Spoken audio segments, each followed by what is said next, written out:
Hello, my absolutely beautiful astrology soulmates. It's me, Stormie Grace, and welcome to your weekly horoscope for the week of June 3rd. And happy June, by the way. Welcome to June of 2024. Pleasure to be here with you. I think that June has got a lot to offer to us. We're kicking off already. We've just had the Jupiter-Pluto trine. Now we're still a bit, as we're going to come into this week, in that energy and that vibration and the goodness that it has to offer. Plus, we're still just in Gemini season, so there's a lot of busyness. A lot of conversation going on, and this week is absolutely no different. So if you want to know what's going on in the cosmos, where the energies are at that you can work with this week, then this is definitely the video for you. And if we haven't met before, I am Stormie Grace. I'm a practicing professional astrologer, and I come through the lens of evolutionary and humanistic astrology. So if you like content from that particular branch of astrology, then this is the space for you.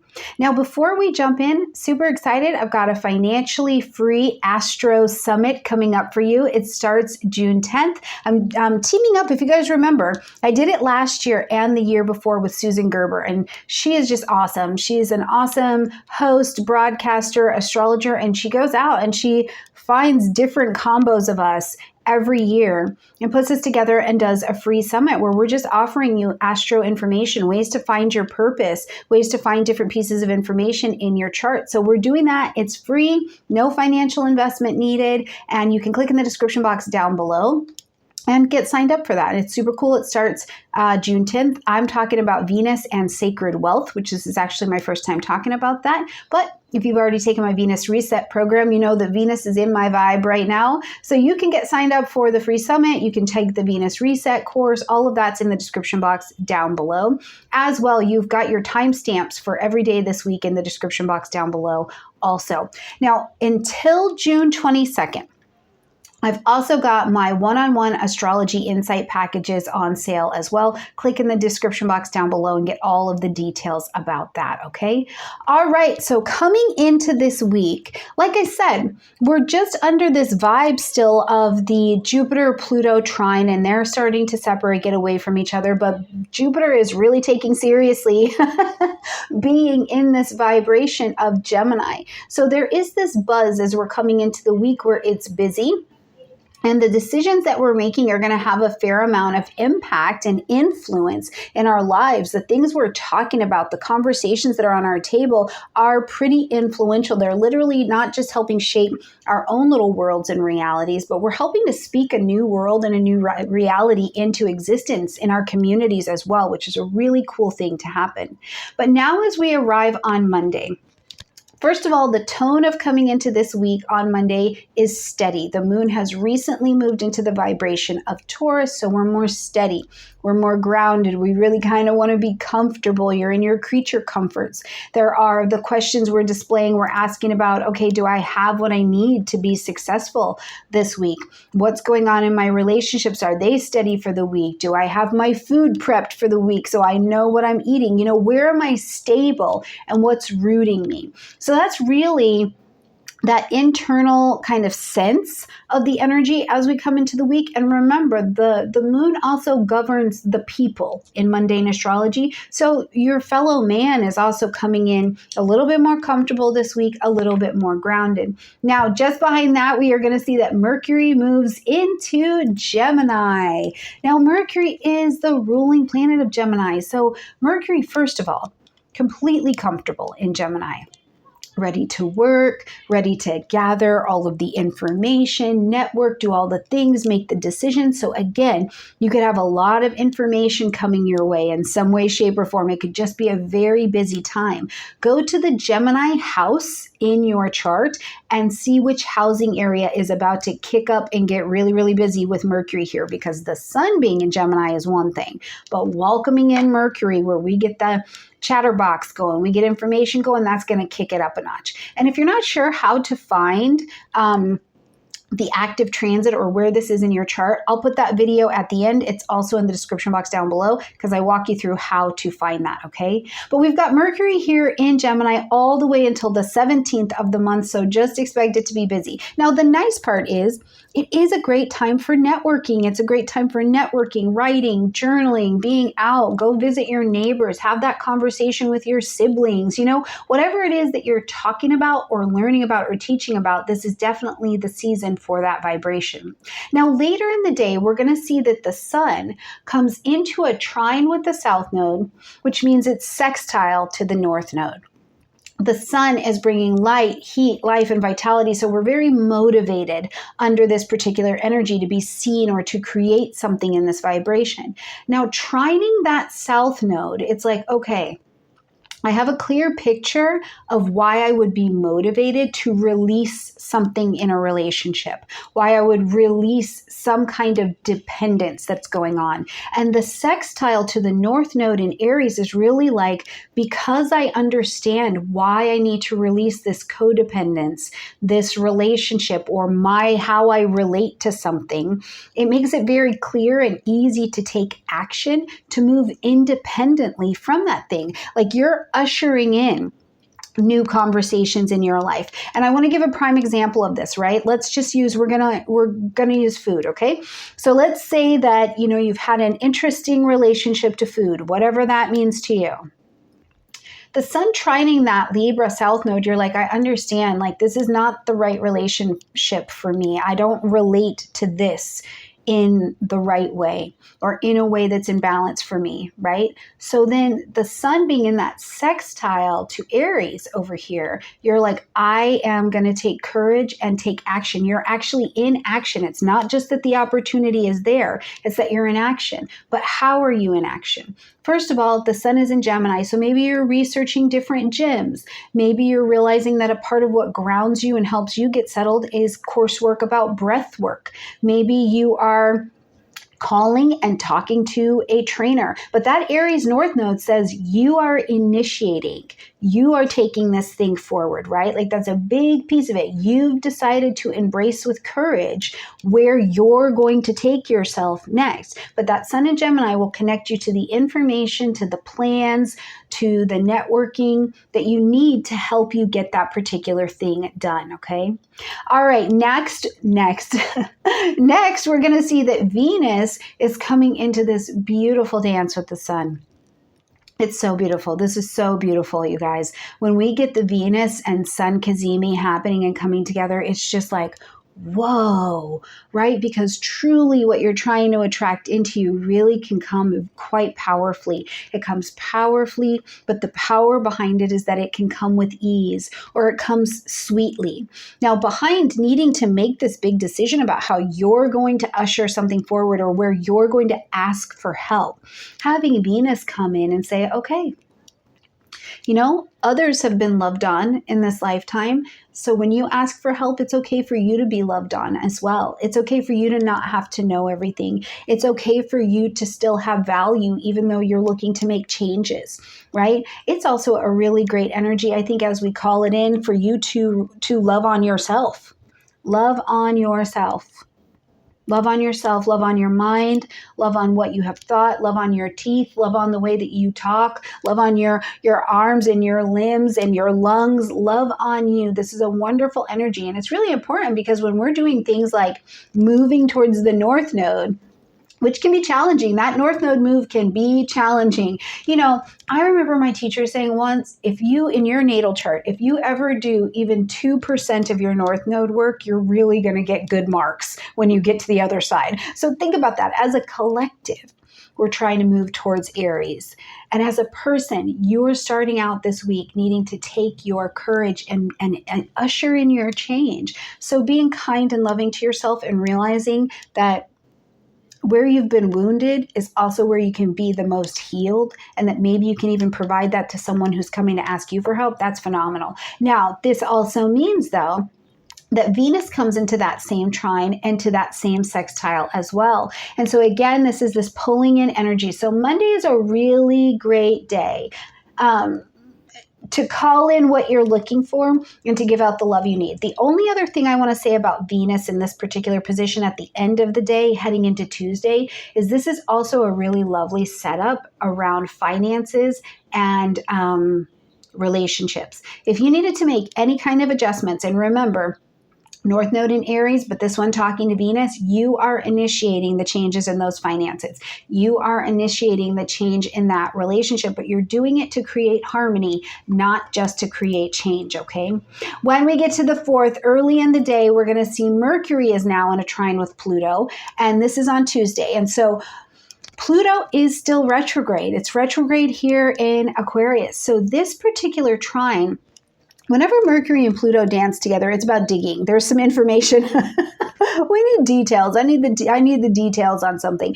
So there's information that you're digging for or you're sorting something out. But here, it's like you've been shown something from January. Let's just say from January.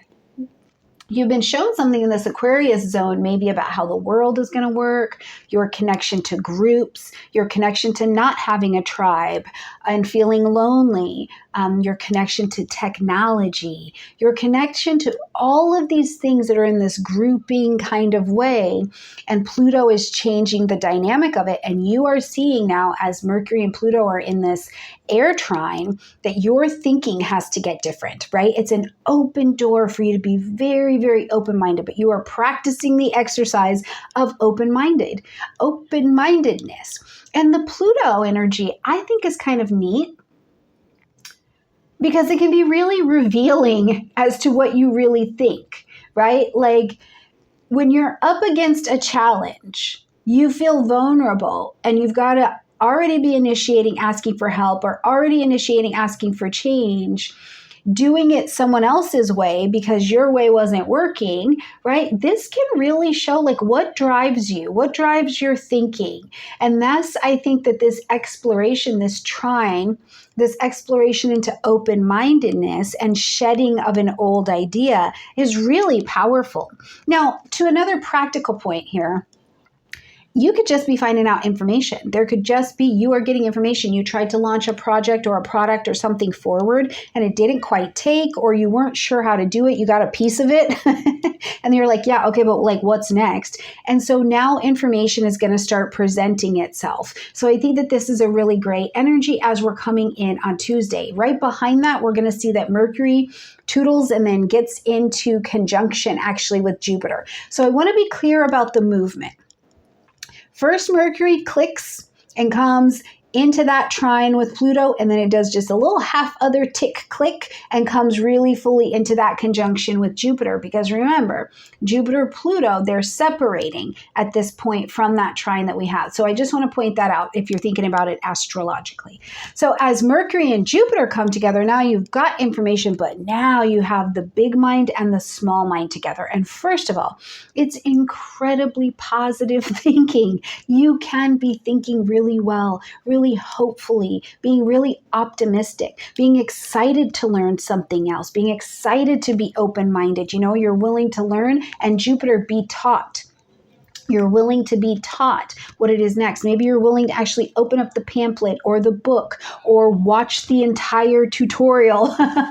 You know, whatever it is, this is a day where you can expand your ideas here. Jupiter acts as an absolutely phenomenal teacher. Gemini is an absolutely phenomenal student. So this is a day where there's just a high exchange of information. And some of that information may be quite detail-oriented. You know, this is Gemini energy, so it's the parts. I think about my daughter. Listen, all of us, all of the women in my line, we're not very good at math. We're just not. All the parts, our brains don't seem to work that way, but you give us a language to speak and we are good to go, right? So I'm thinking about this in that way. Is there something that just takes multiple parts and your brain is like, okay, I got to think about this. I got to really figure this out, but you're optimistic that you're going to be able to get it.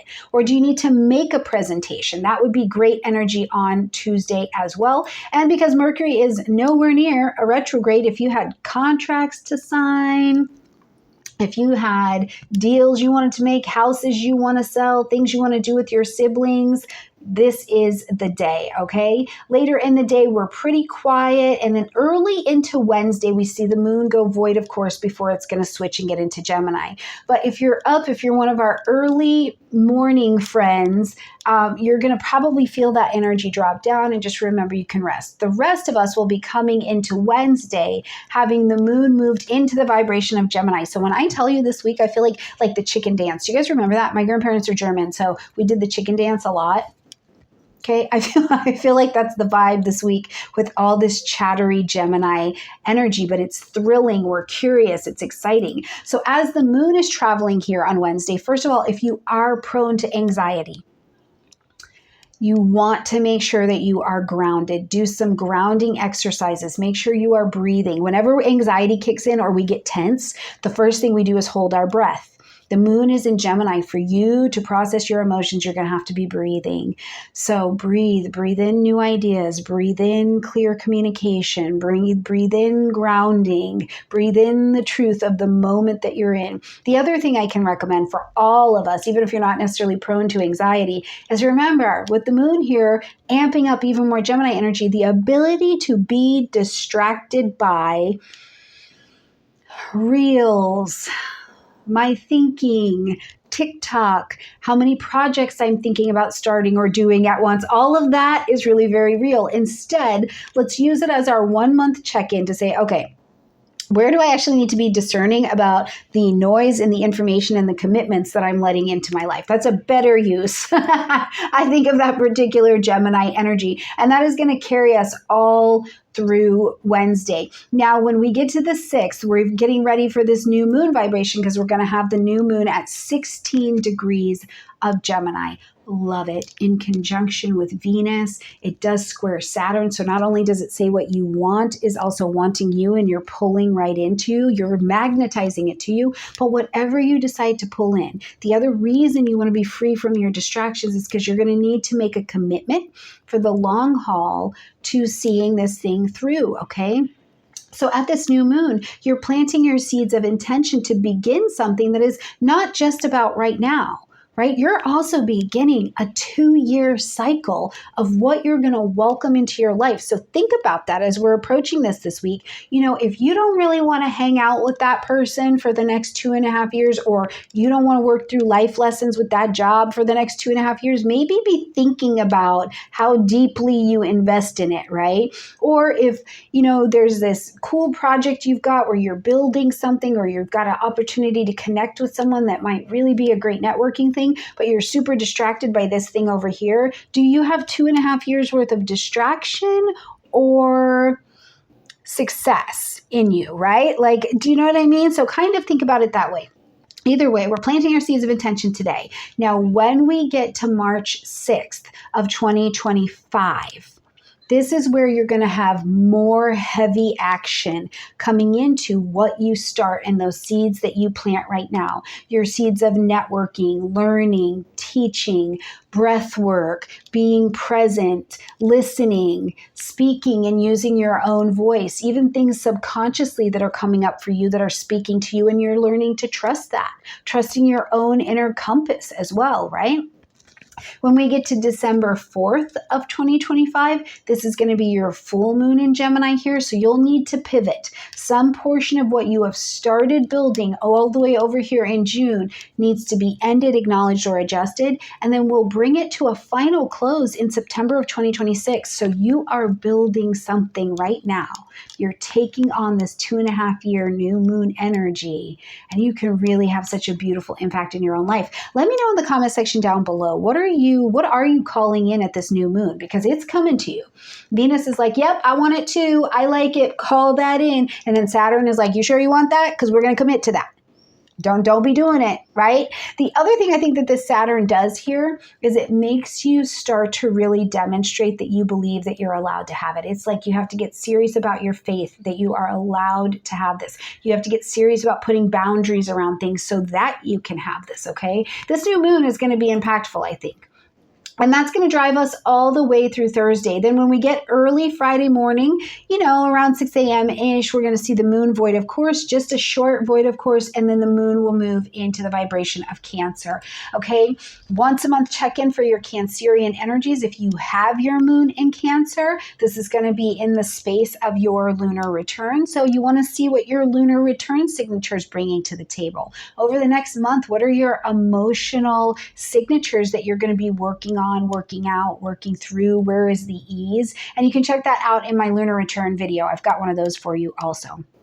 I have videos on so much. Okay, but what we want to do at this particular moon is do your once a month check-in on this area. Where do you need to nurture yourself? Where do you need to nurture this area of your chart? What is your intuition telling you?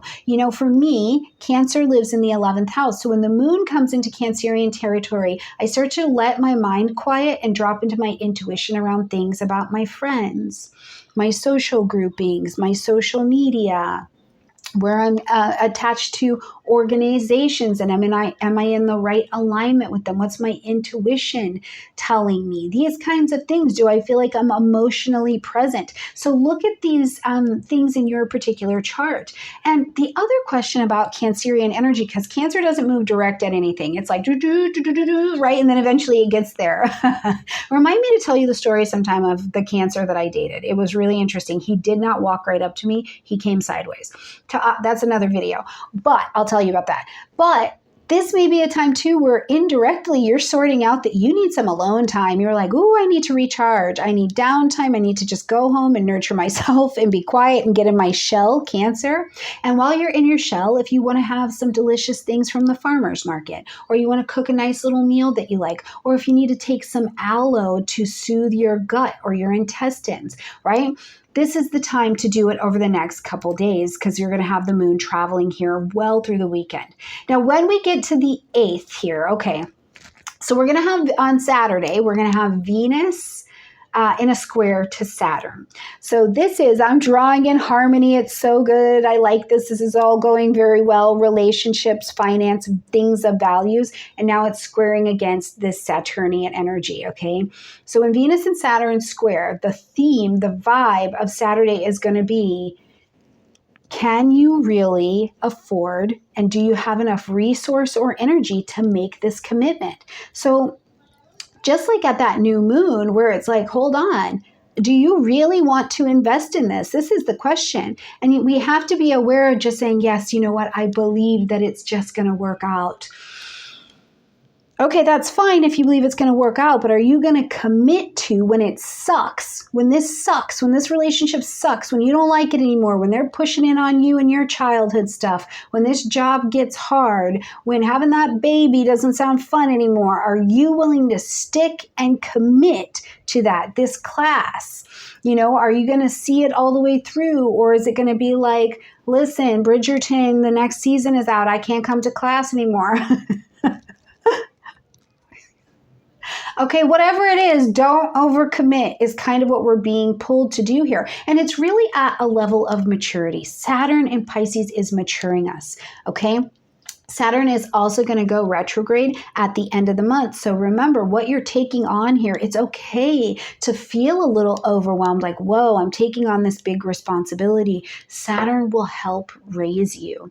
And you'll have a chance to review this thing, bring your mastery to the next level. Look at the way that you talk to yourself, your own self-love, your own self-awareness, your own level of believing that you can do hard things and benefit from them and that you're worthy of them. All of that, you'll have a chance to meet that square up and sort it out.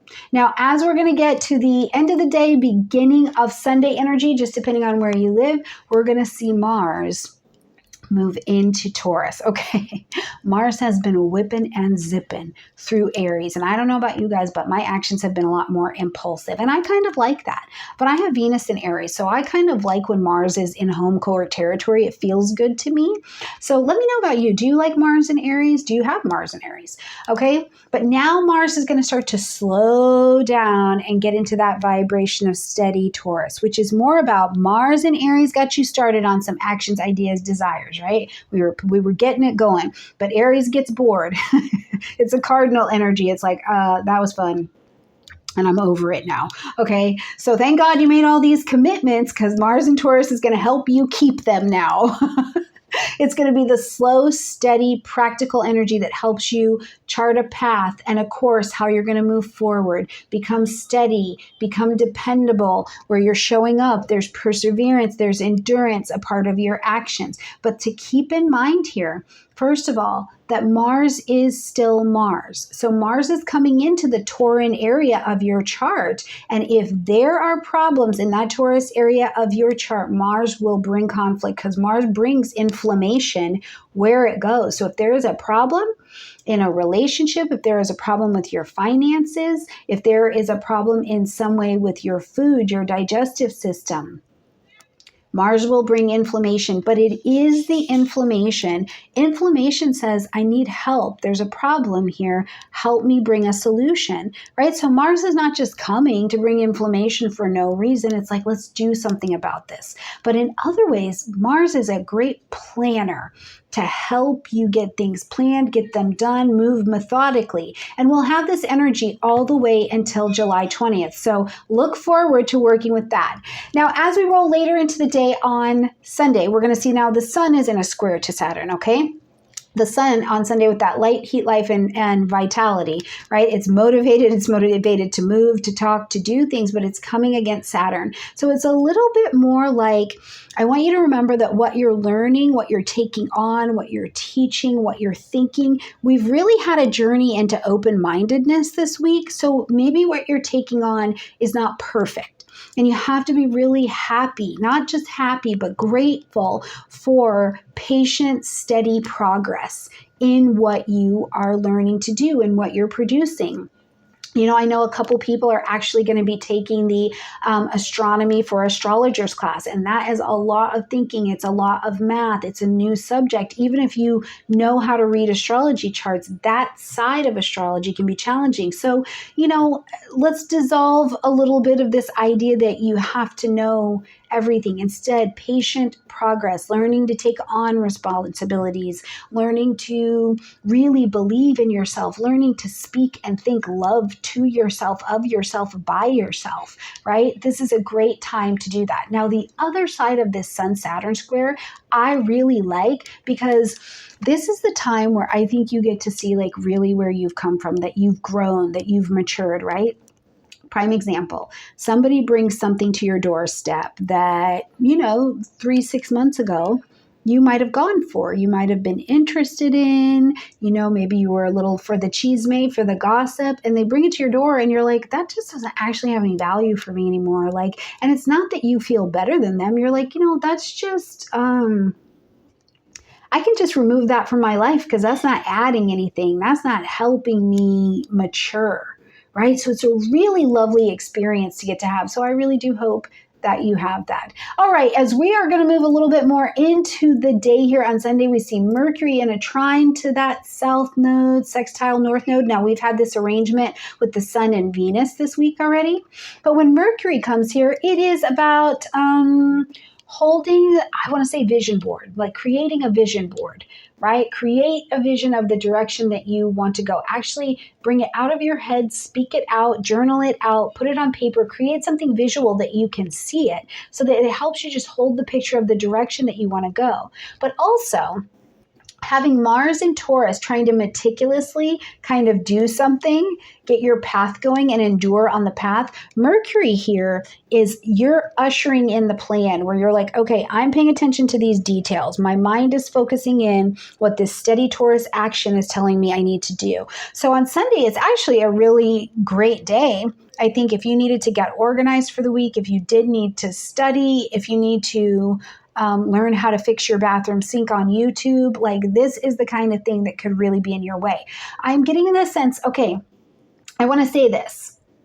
I think that Sunday in this energy as well is really good for your mental health, where it's like, okay, whatever the mental health challenge is, where can you usher in and initiate and bring a path or a plan, or ask for help with a path or a plan to set up a system that helps you be the very best that you can, okay? So if that's something that you are struggling with, this is a great day to ask for help, whatever that needs to look like for you, okay? Later in the day, we'll see that the moon goes void of course, just for a little bit. It's a very, very short void of course, and we are going to end Sunday with the moon in Leo. And I love it because Sunday is the day of the sun. And now we've got the sun vibing in that Leo vibration energy, right? Like just because it's the sun. Yes, I know it's Gemini season. And yes, Leos, I know it's almost Leo season. I'm going to start seeing the Facebook posts come up. You guys are going to start to see it too. I love that about when we get to the middle of Gemini season, the Leos are like, just so you know, we're like 6 weeks down the road. Okay. So I love you, Leos, for that. But here on Sunday, we're getting that big energy from the inside out as well. So this is your once a month check-in to say, where can you chill out? Stop taking things so seriously. Relax. Also remember that you are majestic, right? Remember that you've got that beautiful king, queen, divine energy in you, and to live it up. And where can you be brave enough to remember that you're beautiful, to style yourself that way, to put yourself out there, to say what you need to say over the next couple of days and just really own it. Now, I love on Sunday, if you can do it, cinnamon. Play with cinnamon in your diet, in your life. Play with a little cinnamon. Put some cinnamon and some rosemary on your meat, or if you use a meat substitute, do that up. Oh my gosh, it's really delicious. And what a wonderful way to end your Sunday with that beautiful moon in Leo. All right, my friends, I hope you have a gorgeous week. Make sure you check out the Financially Free Summit we've got going on. I can't wait to see you in one-on-one sessions. We have done such good work in the one-on-one sessions this year, so I cannot wait to see you in my little office, all right? Check it all in the description box down below. I love you. Check out your videos next about what's going on in June in your horoscope, and I'll see you next week. Bye.